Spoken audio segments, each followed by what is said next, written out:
Hey everybody, welcome to day 162, and we are reading John chapter 20 today. And so here we have the anticipation of the resurrection, and the hope that we have in Jesus is found here in this chapter. So Mary, one of the many Marys, Mary Magdalene, goes to the tomb the first morning she can to basically finish the body for burial because they had to bury so quickly due to the Sabbath. And when she arrives, she finds that Jesus is not there. And so this is John's version of the story. And so she runs and tells the disciples, and Peter and John run ahead to the tomb to see what's going on.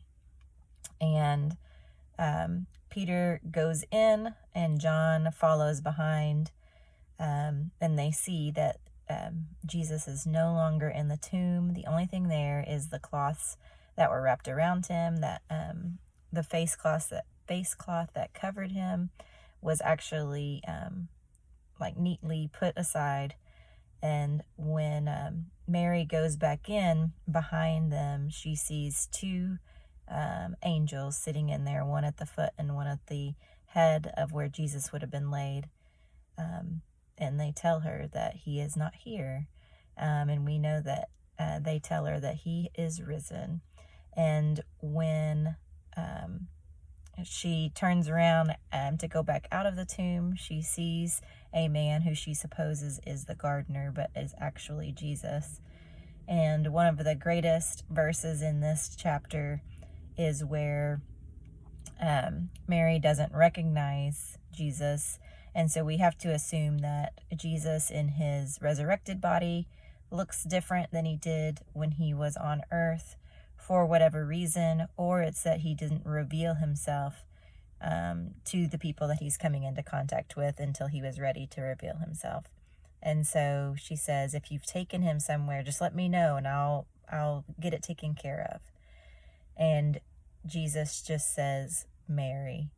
And the sound of her name with his voice instantly causes Mary to recognize that it's Jesus, because she calls out, teacher, and recognizes him immediately. So it's just a beautiful distinction of how when Jesus calls us by our name, we hear him and we know that he knows us more than we even know ourselves.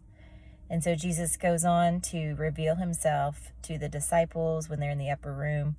Now, when we talk about the door being closed and locked, it has to do with the fact that they're scared. This is just a few days after the crucifixion of Jesus, so they're hiding out, thinking that they're next. And so Jesus appears to them, even with the door locked, which means obviously that he is moving about in a different manner than he did when he was here on earth. And he reveals himself to the disciples, but Thomas isn't there.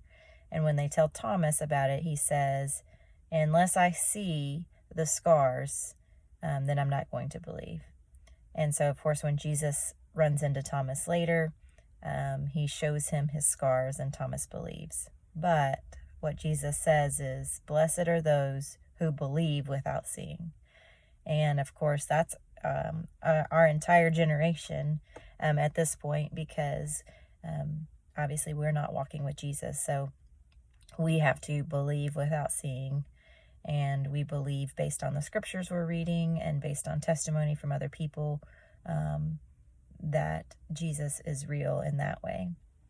And as we conclude John chapter 20, let's just remember how important this whole piece of the puzzle is. The resurrection is what makes Christianity Christianity, because kings come and go, but none of them have been resurrected like Jesus. And so we know that he is who he says he is, because he defeated death and defeated sin on the cross and resurrected to live forever. So hope you have a great day, just rejoicing in that hope.